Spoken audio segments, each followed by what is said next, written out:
2024 की champion team और 2025 में सीधा नीचे। कोलकाता नाइट राइडर्स की कहानी ने पिछले साल एक अजीब सा मोड़ लिया। तो अब 2026 में सवाल बहुत बड़ा है। क्या केकेआर वापसी करेगी एक चैंपियन की तरह, या फिर से एक कोलैप्स देखने को मिलेगा? चलिए केकेआर की इस पहेली को सुलझाने की कोशिश करते हैं। देखिए, केकेआर कोई ऐसी वैसी टीम नहीं है। आईपीएल हिस्ट्री में सिर्फ दो और टीमें हैं, मुंबई और चेन्नई, जिन्होंने 3 बार ट्रॉफी जीती है। मतलब केकेआर लीग के एलीट क्लब का हिस्सा है। और शायद इसीलिए जब ये टीम फेल करती है तो वो हार और भी ज्यादा छुपती है। तो 2026 के लिए केकेआर का सबसे बड़ा हथियार क्या है कि वो हैं उनके ओवरसीज प्लेयर्स। जरा सोचिए, Cameron Green, Sunil Narine, Matheesha Pathirana, Finn Allen, ये सब एक साथ। अगर ये सारे फिट रहते ना तो ये लाइनअप किसी भी टीम के लिटरली होश उड़ा सकती है। ऑन पेपर ये एक चैंपियन टीम की परफेक्ट फाउंडेशन लगती है। लेकिन अगर टीम ऑन पेपर इतनी स्ट्रांग है तो फिर पिछले साल हुआ क्या था? ऐसा क्या गलत हुआ कि टीम जीत की पटरी से ही उतर गई?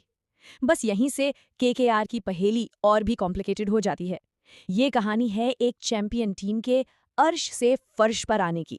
सोचिए जरा, 2024 में ट्रॉफी हाथ में थी और 2025 में सीधा 8th नंबर पर। ये जो ड्रॉप था ना, ये एक बहुत बड़ा झटका था। सारे के सारे सपने जैसे टूट गए और टीम टेबल के बॉटम हाफ में। सवाल वही है, आखिर गलती हुई कहाँ? तो केकेआर की असल प्रॉब्लम है क्या? क्या ये सिर्फ बैड लक था? ये पर्दे के पीछे कुछ और ही चल रहा था? चलिए अब थोड़ा डीप डाइव करते हैं और इस नाकामी की असली वजह को समझते हैं।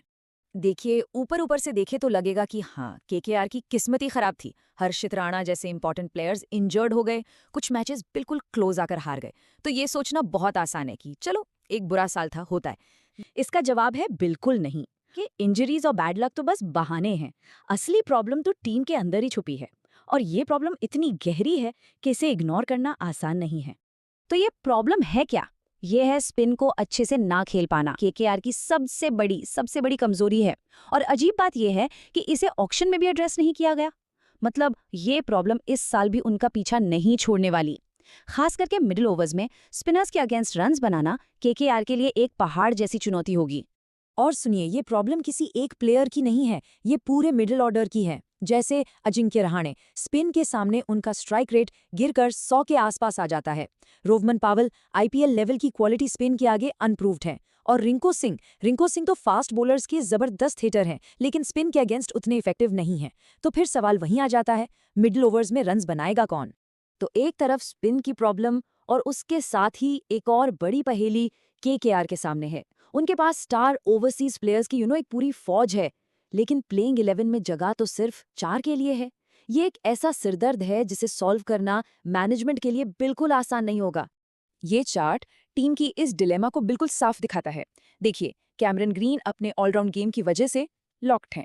सुनील नरैन अपने एक्सपीरियंस की वजह से लॉक्ड हैं। और अगर फिट हैं तो मथीशा पथिराना अपनी डेडली बॉलिंग से तीसरे लॉक्ड प्लेयर हैं।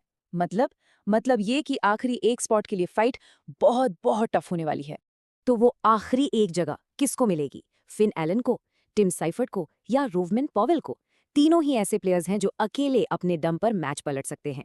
केकेआर का ये एक डिसीजन टीम के पूरे बैलेंस को बना भी सकता है और बिगाड़ भी सकता है। तो इतनी सारी चैलेंजेस हैं, इनका सोल्यूशन क्या है? आपसे केकेआर की परफेक्ट प्लेइंग 11 क्या हो सकती है जो इन प्रॉब्लम से निपट सके? टॉप 6 इस तरह दिख सकता है। अजिंक्य रहाणे के साथ ओपन करें फिन एलन। इससे टीम को एक एक्सप्लोसिव स्टार्ट भी मिलेगी और विकेट कीपिंग का मसला भी सॉल्व हो जाएगा। नंबर 3 पर आएंगे कैमरन ग्रीन, ताकि उन्हें बैटिंग के लिए मैक्सिमम ओवर्स मिल सकें। फिर नंबर 4 पर अंकुश रघुवंशी या राहुल त्रिपाठी में से कोई एक। और फिनिशिंग के लिए रोवमन पॉवेल और रिंकू सिंह का पावर पैक्ड कॉम्बो। और बॉलिंग का क्या? इस मामले अटैक अटैक और सिर्फ अटैक। कहना है कि चाहे पथिराना हो या उमरान मलिक, इनका काम रन रोकना नहीं है, इनका काम है विकेट निकालना। भले ही थोड़े रन्स एक्स्ट्रा पड़ जाएं, कोई बात नहीं।